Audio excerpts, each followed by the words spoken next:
Praise the lord. యేసుక్రీస్తు నామంలో మీ అందరికీ ఉదయకాల సమయంలో శుభాలు తెలియజేస్తున్నాం. ప్రియ సహోదరి సహోదరులారా, ఈ దినం మన కొరకు ఏర్పాటు చేయబడిన వాక్య ధ్యానం సామెతల గ్రంథం 25వ అధ్యాయం 2వ వచనం. సంగతి మరుగు చేయుట దేవునికి ఘనత, సంగతి శోధించుట రాజులకు ఘనత.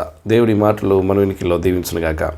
ప్రియ సహోదరి సహోదరులారా, మరి ఈ మాటను మనం జ్ఞాపకం చేసుకున్నప్పుడు సొలొమోను రాసినటువంటి చెప్పినటువంటి సామెతలు, తెలియచేసినటువంటి నేర్పించినటువంటి సామెతలు హిజ్కియా యొక్క సేవకులు వీటిని ఎత్తి రాస్తూ వచ్చారు, వాటిని పొందుపరుస్తూ వచ్చారు. నిజంగా ఒక శ్రేష్టమైన విషయం ఎన్ని కాలాలైనా అలాగే నిలిచుంటుంది.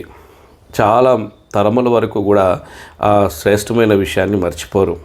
ఎన్ని తరాలు మారినా సరే ఆ విషయాన్ని గుర్తుపెట్టుకుంటారు. ఉదాహరణకి అచ్చుయంత్రం కనుగొన్న వ్యక్తి ఎంతో కాలం క్రితం కనుగొన్నప్పటికీ కూడా ఆ వ్యక్తి ఇప్పటి వరకు కూడా ప్రసిద్ధుడే. అలాగే ఎలక్ట్రిసిటీని, అలాగే బల్బును కనిపెట్టిన వ్యక్తి ఇప్పటి వరకు కూడా ప్రసిద్ధుడే. మన తర్వాత తరాలు కూడా వారిని గుర్తుపెట్టుకుంటారు. ఎందుకంటే వాళ్ళు చేసేటువంటి శ్రేష్టమైన పనులు అలాంటివి, వాళ్ళు చేసేటువంటి కార్యాలు అంత శ్రేష్టమైనవి, మనుషులకు ఉపయోగకరమైనవి.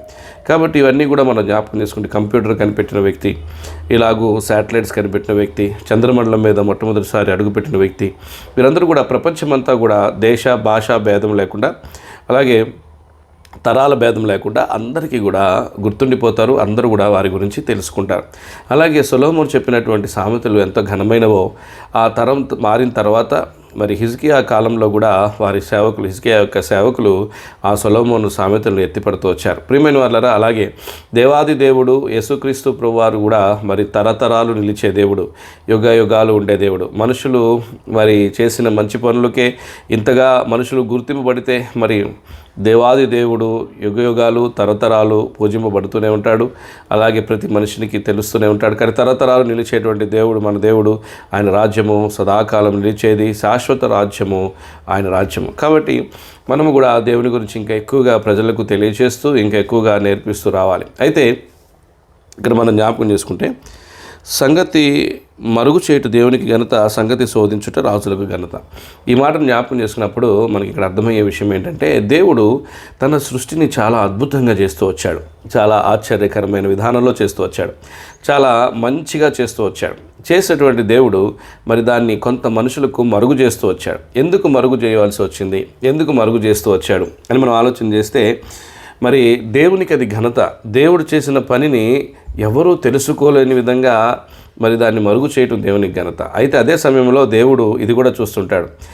మనుషుడు ఎంతవరకు నేను చేసిన పనిని కనుగొనగలడు, తన జ్ఞానాన్ని ఎంతవరకు ఉపయోగించి నేను చేసిన పనిని శోధించగలడు, దాన్ని అర్థం చేసుకోగలడు అనేది కూడా దేవుడు చూస్తాడు. ప్రియమైన వాళ్ళని మనం జ్ఞాపకం చేసుకుంటే, దేవుడు చేసిన దాన్ని మనిషి కనుగొని చాలా పేరు సంపాదించుకుంటున్నాడు. కాబట్టి ఉదయకాల సమయంలో దేవుడు చేసినటువంటి పనిని శోధించడానికి ఎవరైతే ప్రయత్నం చేసి దాన్ని జయిస్తారో, మనుషుల మధ్యలో వారు శాస్త్రవేత్తలుగా, సైంటిస్టులుగా గుర్తింపబడి దేవుడు చేసిన పనులను శోధించడానికి వారికి ఇచ్చిన జ్ఞానాన్ని బట్టి వారిని మనం ఎంతో కొనియాడుతుంటాం, శ్లాఘిస్తుంటాం. చాలా మంచివారని, గొప్పవారని, వారు ఇది కనిపెట్టారని మనం చెబుతూ ఉంటాం. కాబట్టి దేవుడు చేసిన పనిని మాత్రమే వాళ్ళు కనుగొంటున్నారు. ప్రియమైన వాళ్ళారా, ఇదే శ్రేష్టమైన విషయం అయితే, ఇదే మంచి విషయం అయితే, దేవుణ్ణి పరిశోధించి తెలుసుకున్నట ఇంకెంత శ్రేష్టమైన విషయం, దేవుణ్ణి పరిశోధించి తెలుసుకున్నట ఇంకెంత అవసరమైన విషయం.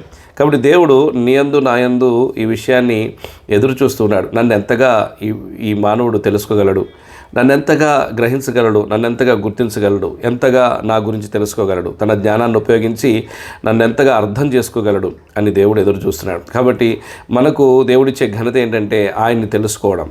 కాబట్టి సంగతి మరుగు చేయటం దేవునికి ఘనత అయితే, దాన్ని శోధించడం రాజులకు ఘనత అని రాయబడినప్పుడు, మనుషులు ఎవరైతే శోధిస్తారో, దాన్ని కనుగొంటారో వారు ఘనత పొందుతారు అనేది మనం జ్ఞాపకం చేసుకోవాలి. కాబట్టి ఉదయకాల సమయంలో మనం కూడా దేవాది దేవుని గురించి శోధించడం, దేవుని గురించి తెలుసుకోవడం, దేవుణ్ణి అర్థం చేసుకోవడానికి ప్రయత్నం చేద్దాం. అది ఎలా సాధ్యమవుతుంది అంటే, దేవుడు మన చేతిలోనే ఎన్నో ఆయుధాలు పెడుతూ వచ్చినాడు.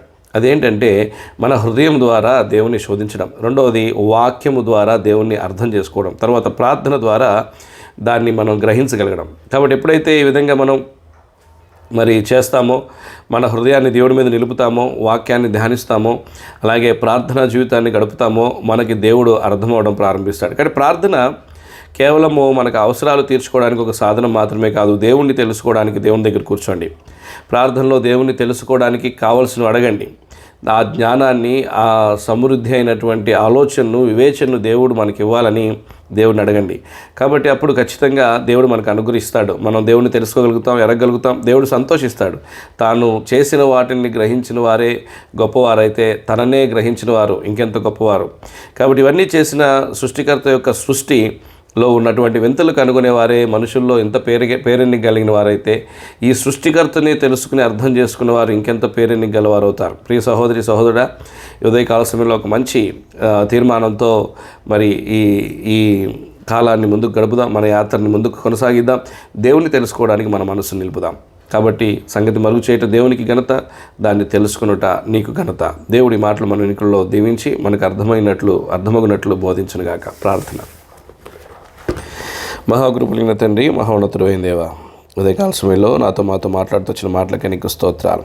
మేము శోధించి తెలుసుకొనగలిగేటువంటి జ్ఞానం మాకు అనుగ్రహించండి. సొలొమోను నీ సృష్టిలో ఎన్నో విషయాలు శోధించాడు, తెలుసుకున్నాడు. మా ప్రభా జ్ఞాని అయినవాడు.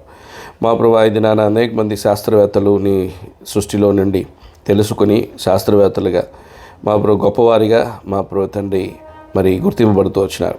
మేము ఈ సృష్టిలో ఉన్న విషయాలన్నిటికంటే శ్రేష్టమైనది నిన్ను ఎరిగి నిన్ను కనుగొనుట మాకు నేర్పించండి. ఉంచున్న ప్రతి ఒక్కరిని జ్ఞాపకం చేసుకుని దీవించి నీ జ్ఞానంతో నింపండి.